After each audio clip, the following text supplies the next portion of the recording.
네, 안녕하세요. 오늘의 건설의 김 차장입니다. 오늘은 늘 말씀드렸던 건설업에 대한 등록 기준 대신 입법 예고안에 대해서 말씀드리려고 해요. 우리 건설산업기본법 시행령의 일부 법규가 변동될 거라는 예고가 떴어요. 근데 이게 우리한테 지금 굉장히 중요한 부분이어서 같이 한번 확인해 볼게요. 자, 국가법령정보센터라는 거를 뭐 네이버나 뭐 기타 검색 사이트에 치시면 이 사이트가 나와요. 그리고 나서 이 입법 예고를 누르시고 플러스 부분을 누르면 법이 어떻게 바뀔 거라는 게 이렇게 쭉 나와요. 이걸 볼 수 있는데 우리는 여기에서 저희한테 해당되는 거 건설산업기본법으로 제가 검색을 해볼게요. 자, 검색을 하면 우리 건설산업기본법 관련해서 변경이 될 수도 있는 말 그대로 입법을 할 거예요 라고 예고된 게 쭉 나올 수 있어요. 수시로 보시는 게 좋고요. 저희가 오늘 볼 내용은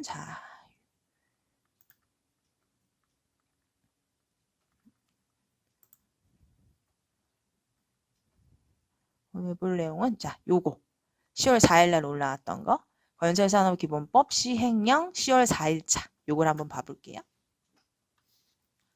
자, 이렇게 보면은 입법 예고 말 그대로 법이 세워지기 전에 먼저 국민들한테 알리는 부분이에요. 그래서 이렇게 알리면 입법 예고 기간은 보통 40일이에요. 40일 동안 이렇게 법을 만들 거예요 라고 할 때 많은 의견을 듣고 의견상 이건 안 되겠다 싶으면 입법이 안 될 수도 있는 거고 수정이 될 수도 있는 거죠. 그래서 지금 보면은 10월 4일에 입법이 됐고 그러면 접수기간 보이시나요? 11월 14일까지 40일 동안 이 예고가 진행이 되는 거예요. 자, 여기서 중요한 거. 어떤 게 주요 내용이냐? 1번.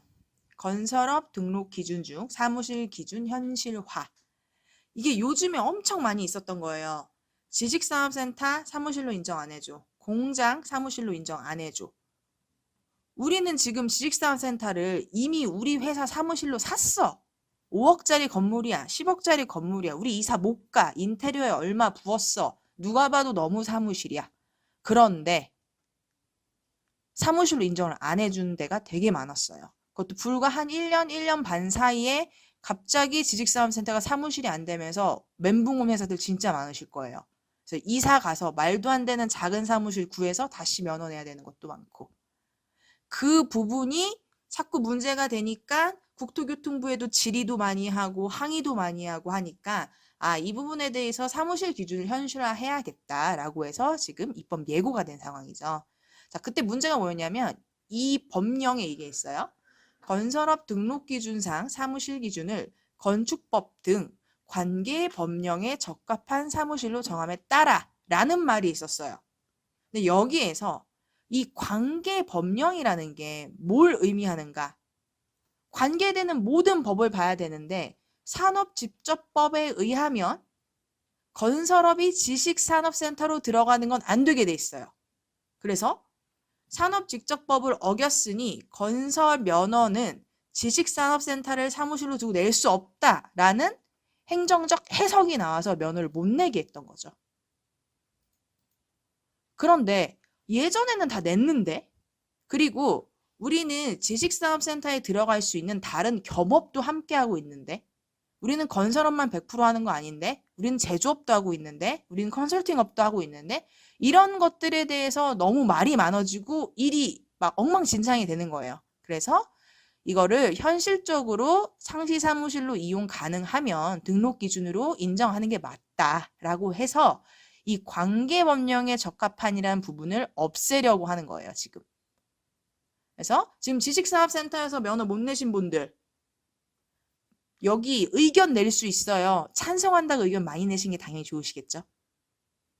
자, 그다음에 두 번째, 등록 기준의 중복 허용 특례 확대. 사실 이 부분은 우리가 중복 특례라는 게 있어요. 면허당 딱 한 번씩 쓸 수 있는 건데 주력 분야가 생기면서 주력 분야 간에도 특례가 되는 거죠. 근데 이걸 1회 한정이라고 써 있다 보니까 주력 분야에서 1회를 하던 면허별로 하나를 하던 무조건 한 번만 된다고 오인지하는 경우가 있었어요. 그래서 그 오인지를 막고자 1회 한정을 한계 업종 한정이라고 이름을 바꾸는 거죠. 그러니까 주력 분야는 주력 분야끼리의 특례는 받을 수 있고 다른 면허끼리, 면허별로는 한 개로 한정을 한다. 이렇게 볼 수 있는 거죠. 그래서 좀 오인지 될 수 있는 부분을 좀 줄이려고 바꾸는 부분이고요. 자, 그 다음에 세 번째는 자, 기계설비 가스시설공사업 중 기계설비공사 기술능력 현실화안. 이건 어떻게 보면은 지금 기계설비를 주력으로 해서 면허를 내시는 분들의 기술자가 더 까다로워지는 안이에요. 이게 기계설비법이라는 게 있어서 기계설비 공사할 때 이 기계설비법도 같이 맞춰서 공사를 하려면 기술자가 뭐 산업기사라던가 아니면 뭐 경력 수첩이 있다던가 좀 더 높은 등급의 사람이 있어야만 할 수 있는 부분들이 있는 거죠. 그러니까 아예 기계설비공사 면허를 낼 때부터 등급이 높은 사람들을 같이 뽑아야만 면허를 내줄 거야 라고 하는 부분이에요. 그래서 어떻게 보면 더 어려워지는 부분이라고 볼 수 있어요. 그래서 기계설비 면허 내시려는 분들은 요거 잘 한번 보셔야 돼요. 좀 불리해지거나 갑자기 사람을 더 구해야 될 수도 있어요. 더 고스펙의 기술자가 있어야 될 수 있으니까 요거는 꼭 세부적으로 한번 보셔야 되고요. 그다음에 이제 마지막은 건설기술인 상시근무 규정 현실화. 요것도 환영하시는 분 되게 많을 거예요. 자, 우리가 기술자는 면허를 취득하고자 하는 회사에서만 일하셔야 돼요. 다른 개인 사업자도 운영 못하고 다른 데서 이중으로 굴러도 안 되고 어떠한 영업 활동도 못하게 했어요. 그러니까 예를 들어 내가 건설 기술자야. 근데 내가 너무 요즘에 생활도 어렵고 이 건설업 일도 잘 되지 않아서 투잡으로 다른 일을 저녁에 하려고 해. 그런데도 안 됐어요. 내가 주말에만 따로 일을 하려고 해. 그런 것도 못하게 했어요. 무조건 건설업만 해야 돼. 라고 하니까 이 문제들이 생기는 거죠. 그러면 어떻게 건설 일이 없을 때는 어떡하냐고. 일용직도 못하게 하고 다른 사업도 못하게 하고 이런 부분들이 있자 이 상시근무 규정을 좀 현실화하겠다. 그래서 상시근무에 지장이 없는 경우에는 영업활동을 인정하여 건설기술인의 애로가 해소될 것으로 기대한다. 그래서 이런 거를 지금 입법을 하려고 하고 있는 중이에요. 지금은 예고 기간이기 때문에 이게 아직 확정은 절대 아니에요. 그리고 확정을 하기 위한 기간인 거고 의견을 들어보는 기간이고 그 의견이 반영되어서 변동이 될 수도 있어요. 그러면 특히나 요거 사무실, 그 다음에 기술자 이 부분 같은 경우에는 실무를 하시는 분들이 적극 찬성을 하고 의견을 내비치셔야 좀 더 탄탄하게 진행이 되실 거고 3번 기계설비공사 기술능력 요 부분은 기계설비 내시려는 분들이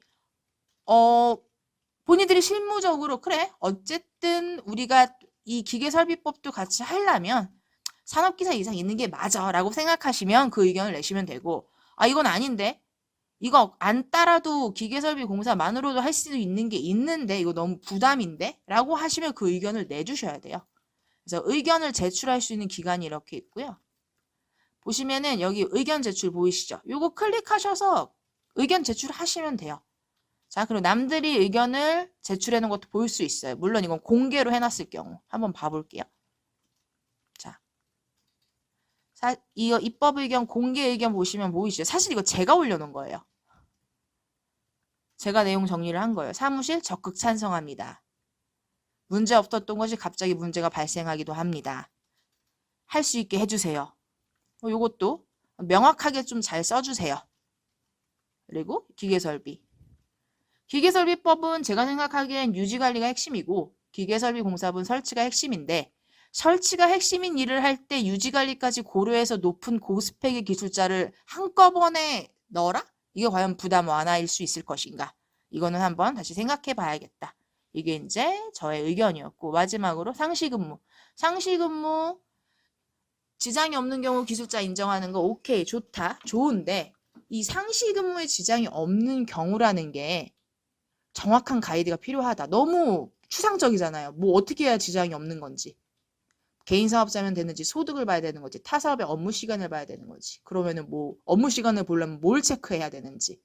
그러니까 이런 부분에 있어서 그냥 뜬구름 잡는 식으로 지장 없으면 돼가 아니고 이런 요건을 갖췄으면 돼. 또는 지장이 없으려면 이런 요건을 지켜라는 좀 명확한 가이드를 달라라고 이건 제가 의견을 이렇게 남겨놓은 거고요.